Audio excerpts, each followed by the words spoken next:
ভাবুন, একটি সময় আসবে যখন পৃথিবী ভরে যাবে অস্থিরতা, যুদ্ধ, বিশৃঙ্খলা আর ভয় দিয়ে। মানুষ একে অপরকে হত্যা করবে, কিন্তু অনেকেই জানবে না কেন হত্যা করছে। মানুষের হৃদয় কঠিন হয়ে যাবে।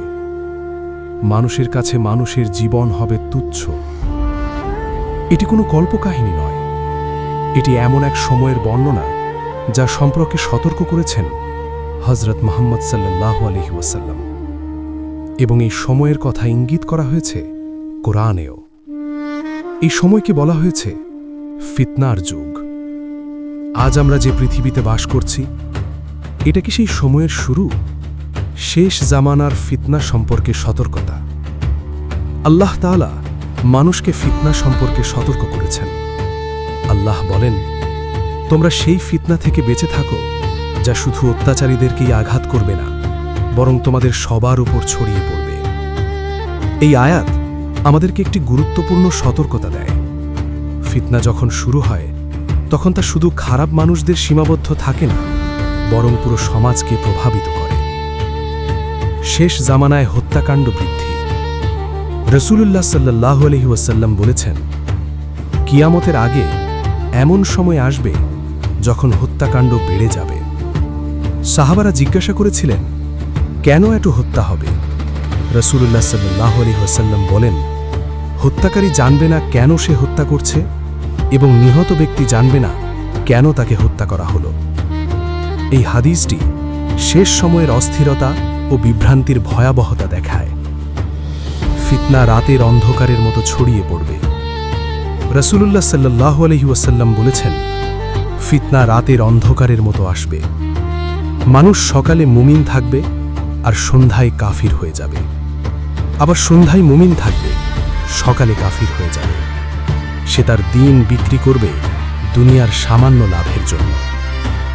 এই হাদিস শেষ সময়ের ঈমানের পরীক্ষার ভয়াবহতা বোঝায়। জ্ঞানের বিলুপ্তি ও অজ্ঞতার বিস্তার। রাসূলুল্লাহ সাল্লাল্লাহু আলাইহি ওয়াসাল্লাম বলেছেন, কিয়ামতের আলামতের মধ্যে একটি হল জ্ঞান উঠে যাবে ও অজ্ঞতা ছড়িয়ে পড়বে। যখন মানুষ সঠিক জ্ঞান হারিয়ে ফেলে, তখন ভুল সিদ্ধান্ত, বিভ্রান্তি এবং সংঘাত বৃদ্ধি পায়।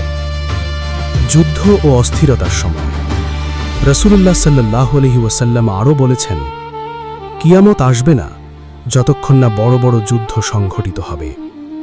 এই হাদিস দেখায় যে মানব ইতিহাসের শেষ সময়ের দিকে পৃথিবীতে বড় সংঘর্ষ ও অস্থিরতা দেখা দেবে। দুনিয়ার প্রতি অতিরিক্ত ভালোবাসা।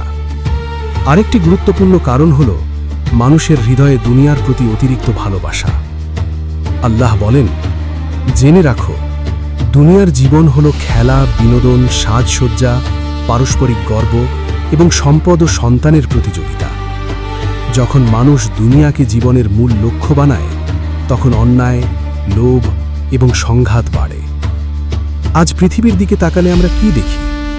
যুদ্ধ, সংঘাত, মানুষের প্রাণের মূল্য কমে যাওয়া। মানুষ প্রযুক্তিতে উন্নত হয়েছে, কিন্তু হৃদয়ে শান্তি কমে গেছে। এই সব ঘটনা আমাদেরকে মনে করিয়ে দেয়, শেষ সময়ের পরীক্ষাগুলো খুব কঠিন। রাসূলুল্লাহ সাল্লাল্লাহু আলাইহি ওয়াসাল্লাম বলেছেন, যে ব্যক্তি ফিতনার সময় ইবাদতে লিপ্ত থাকবে, সে আমার কাছে হিজরত করার সমান সওয়াব পাবে। এর মানে হল, এই সময় সবচেয়ে বড় কাজ হল নিজের ঈমান রক্ষা করা। শেষ জামানার ফিতনা শুধু ইতিহাসের বিষয় নয়, এটি একটি সতর্ক বার্তা। প্রশ্ন হল, যদি সেই সময় আমাদের জীবদ্দশায় আসে, আমরা কি আমাদের ঈমান রক্ষা করতে পারব? আমরা কি সত্যের পথে থাকতে পারব? কারণ রাসূলুল্লাহ সাল্লাল্লাহু আলাইহি ওয়াসাল্লাম আমাদের সতর্ক করেছেন, এবং আল্লাহ আমাদের পথ দেখিয়েছেন।